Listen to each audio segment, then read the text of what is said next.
به نام و یاد خدا. سلام، به برنامه حقوقی راه روشن خوش آمدین. در نخست معرفی برنده سوال محوری برنامه هفته گذشته.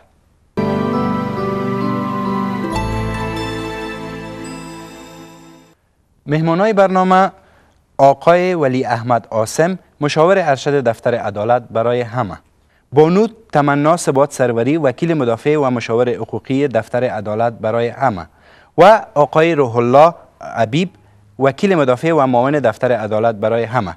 به برنامه خوش آمدین. موضوع برنامه کنونی جهیزیه است. در این مورد ما نظریات هموطنان خود با خود داریم که با هم یک جا میبینیم و میشنویم. جهیز قسمی است که کسی اگر میشه نامزاد میشه او میایه به خانه شوهرش، بعضی چیزا از طرف فامیلش به اونا جهیز میکنن. جهیز به حساب یعنی خانمای عروسی میکنن، اما یک جهیز دارن که میبرن به حساب. داماد که برای عروس میبرن اون جهیز میگن. جهیز همون چیزایی که برای خانه داماد میبرن. جهیز دختر عروسی که میگن جهیز است. دختر خدا مثلا به شوهر میته، باز یگان چیزا برش میگیره اونم را جهیز میگه. جهیز چی است؟ آقای عاصم، جهیزیه چی است؟ با تقدیم سلام خدمت بینندگان محترم، و جواب سوال شما باید عرض شود که جهیزیه عبارت از اجناس لوازم است که با وسیله خانم و یا خانواده از او قبل از مراسم عروسی تهیه میشه و بعد از عقد ازدواج را خانم به منزل شوهر خود میبرد. در رابطه با جهیزیه صراحتی در قانون ما وجود نداره، یعنی در قوانین نافذه کشور ما وجود نداره و طبق مذهب حنفی هم اساساً خود خانم و خانوادهش مکلفیت به تهیه جهیزیه ندارند. باید گفته شود که مهر یک چیز جدا هست و جهیزیه هم چیز جدا هست. جهیزیه هیچ به مهر ارتباط نداره، مگر در صورتی که خود شوهر بعد از تعیین مهر یک مقدار اضافی را به منظور تهیه جهیزیه خاص یا به شکل عامش در اختیار خانم قرار بده که او جهیزیه را تهیه بکنه. در این صورت مکلفیت پیدا میکنه که جهیزیه را تهیه بکنه و در غیر از او کدام مکلفیتی برای خود خانم و برای خانواده از این در رابطه با تهیه جهیزیه وجود نداره. سپاس. شما اگر سوالات در مورد موضوع برنامه دارین لطفاً به شماره 0700 66 52 26 زنگ بزنین و با کارشناس برنامه سوالات خود مطرح بکنین. ناگفته نباید گذاشت که به سوال محوری برنامه نیست پاسخ ارسال کنین، شاید که برنده یک پایه تلویزیون شما باشین. ما پس از لحظات دوباره برمیگردیم. سوال محوری برنامه راه روشن: حکم جهیزیه چیست؟ 1. قانونی است. 2. شرعی است. 3. عرفی است. به منوی پیام موبایلتان رفته برای گزینه اول X، برای گزینه دوم Y و برای گزینه سوم Z را نوشته و آن را به شماره 729 ارسال کنید. شما میتوانید از سیم کارت های افغان بی سیم، افغان تلکام، MTN و اتصالات پاسخ ارسال کنید. برای یکی از ارسال کننده های پاسخ درست از طریق قرعه یک پایه تلویزیون جایزه داده می شود. پس همین حالا از موبایل هایتان پاسخ ارسال کنید، شاید برنده یک پایه تلویزیون شما باشید. هر پیام شما 5 افغانی هزینه خواهد داشت. خدمات ارسال رای از طرف شرکت ارتباطات همگانی پیوست فراهم شده است.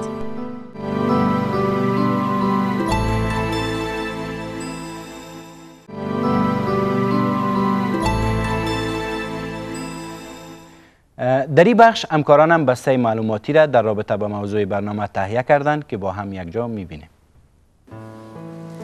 اوش بگی که نشکنه، موضوع باش یک ذره. چی خبره خود؟ سلام علیکم، چطور هستی؟ کجا رفته بودی خود؟ رفتم مرسی نرگس جان است، یگان چیز جوریش آماده ساختم. دقیقه زیاد؟ قدر زیاد نگرفتیم هنوز خورجان، باید دخترم پیش خسرانش سرش بالا باشه. خب خیر باشه، از هر چی که در خوش سید ظهور از چارقلای وزیرآباد با ما به تماس هستند و از مهمان برنامه سوال دارند. آقای ظهور لطفاً سوالتان مطرح بکنین. سلام بر شما. سلام بر شما. اتهامتون میخواستم بگم که جهیزیه در قانون ما چی حکم داره؟ تشکر، سوالتان گرفتیم. آقای روح الله میشه که پاسخ بگوین؟ بسم الله الرحمن الرحیم. در قدم نخست سلام عرض میکنم خدمت بیننده. من به ارتباط سوال برادر ما که آیا جهیزیه در قانون ما چی حکم داره. در قانون افغانستان در مورد جهیزیه هیچ گونه صراحتی وجود نداره، یعنی قانون ما در مورد جهیزیه سکوت اختیار کرده. ولی اگر باز هم بین طرفین یا بین خانم شوهر کدام جنجال وجود میاد، مثلا خدای نخواسته اینا تفریق بین از اینا صورت میگیره یا طلاق صورت میگیره، اگر خانم قبل از در حین ازدواج مثلا با یک مقدار جنس به عنوان جزیه به خانه شوهر برده باشه، در این مورد باز قانون افغانستان گفتم که صراحت وجود نداره، ولی باز هم مطابق ماده 2 قانون مدنی ما که طور صراحت داره که اگر حکم در قانون موجود نباشه، محکمه میتونه با اساسات کلی فقه حنفی و شریعت اسلام حکم خود صادر بکنه که بعد از اون محکمه میتونه در مورد امی اجناس که آیا مربوط خانم میشه نمیشه با اساس فقه حنفی حکم خود صادر بکنه، که یعنی در فقه حنفی هم به صراحت گفته شده که اجناس را اگر خانم به عنوان جزیه به خانه شوهرش میبره، این اجناس مربوط خودش است و حق خودش است و هیچ کس در او حق نداره. سپاس. بانو تمنا، شما من حیث وکیل مدافع کدام قضیه جزیه داشتین یا خیر؟ بله، تشکر از شما. با تقدیم سلام. یکی از موکلین بودن زمانی که تفریق بینشان صورت گرفت و خانم شوهر از همدیگه خود جدا شدن، خانم خواهان تمام اجناس و لوازم شد که من حیث جزیه به خانه شوهر خود برده بود و به اساس دعوا آغاز کرد که دعوای زمانی که در محکمه رفت، چنانچه که قبلا خواهی فرمودن درباره جزیه در قانون افغانستان کدام صراحت خاص وجود نداره و محکمه به اساس ماده 133 قانون اساسی افغانستان و همچنین طبق صراحت ماده 2 قانون مدنی افغانستان به فقه حنفی مراجعه کرد و حکم محکمه به اساس فقه حنفی ای شد که تمام لوازم را که خانم من حیث جزیه به خانه شوهر خود برده بود دوباره ورش داده شد و همین لوازم به دست آورد. سپاس. خب میریم سراغ پیام‌های دوستای ما که در رابطه با موضوع برنامه پیام ارسال کردند. اما نخست شما به سوال محوری برنامه پاسخ ارسال کنین، شاید که برنده یک پایه تلویزیون شما باشین. پس از لحظات باز هم با شما خواهیم بود. سوال محوری برنامه راه روشن: حکم جزیه چیست؟ 1. قانونی است. 2. شرعی است. 3. عرفی است. به منوی پیام موبایلتان رفته برای گزینه اول X، برای گزینه دوم Y و برای گزینه سوم Z را نوشته و آن را به شماره 729 ارسال کنید. شما میتوانید از سیم کارت های افغان بی سیم، افغان تلکام، MTN و اتصالات پاسخ ارسال کنید. برای یکی از ارسال کننده های پاسخ درست از طریق قرعه یک پایه تلویزیون جایزه داده می شود. پس همین حالا از موبایل هایتان پاسخ ارسال کنید، شاید برنده یک پایه تلویزیون شما باشید.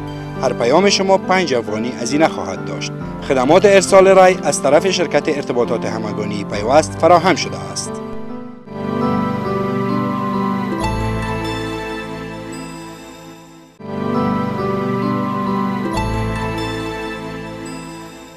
احمد شاه از کوتل خیرخانه پیام فرستاده و درباره فرق بین مهر و جزیه معلومات خواسته. آقای عاصم، فرق بین مهر و جزیه چی است؟ جهیزیه با مهر این تفاوت داره که خود مهر از جمله آثار عقد ازدواج است. یعنی به این معنی در نتیجه عقد ازدواج یکی از حقوقی که نصیب خانم میشه یکی مهریه هست که شوهر مکلفیت داره که برای خانم خود بپردازه. اما جهیزیه طوری که پیشتر هم تذکر داده شد عبارت از اجناس لوازم است که خانم یا خانوادهش تهیه میکنه، با زور خانم به منزل شوهر خود میبره. سپاس. آقای روح الله، آیا جزیه یک امر حتمی است که باید هر خانم او را به خانه شوهر خود ببره؟ طوری که قبلا بر شما تذکر دادم که جزیه در قوانین ما هیچ صراحت نداره که آیا جزیه را خانم به خانه شوهرش ببره یا نه. و حالا میخوام که از خود جزیه شروع بکنم که خود جزیه چی معنا میده.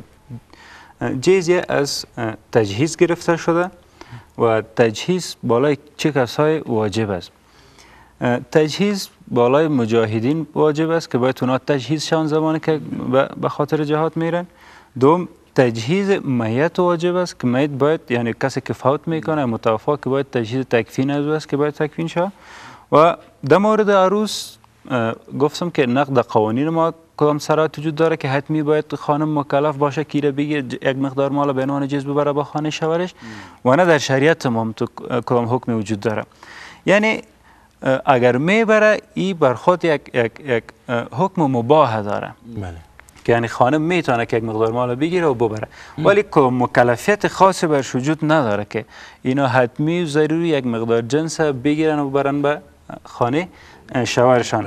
ولی امروز طوری که ما شما میفهمیم که عرف عنعنات که ما داریم، یک مقدار جنس میگیرن، حتی روز میرسه که از حد و اندازه زیاد جنسایی رو میگیرن به خانه شوهر میبرن. اگر نبرن بعضا حتی اگر تواناییش هم نداشته باشن، اگر توانایی نداشته باشن مجبور مکلف هستن که را پیدا بکنن و بالاخره این موضوع بردن اجناس به خانه شوهر ات روز میرسه که باعث عداوت میشه بینشان.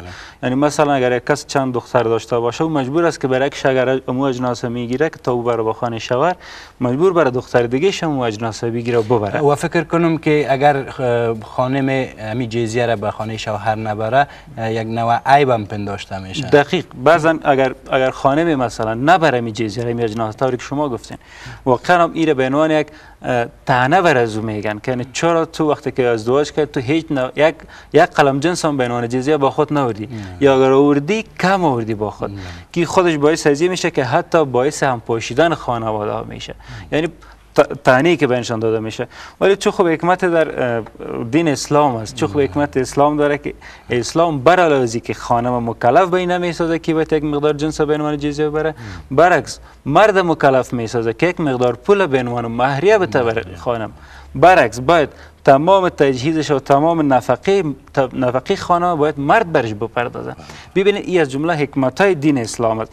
ولی اگر در صورتی که خدای نخواسته بعد از اینکه جزیه برده میشه در جریان ازدواج یا مثلا بین از کدام اختلاف وجود میاد، خدای نخواسته بین تفریق یا طلاق وجود میاد، باز این سوال مطرح میشه که مثلا امی جزیه حق شوهر است یا حق خانم؟ چون جزیه را خانم برده، شریعت ما رسالت داره که مالی که مربوط خانم است یا مالی که خانم برده مال خود خانم است، هیچ کس حق نداره که دو تصرف کنه بغیر از خود خانم.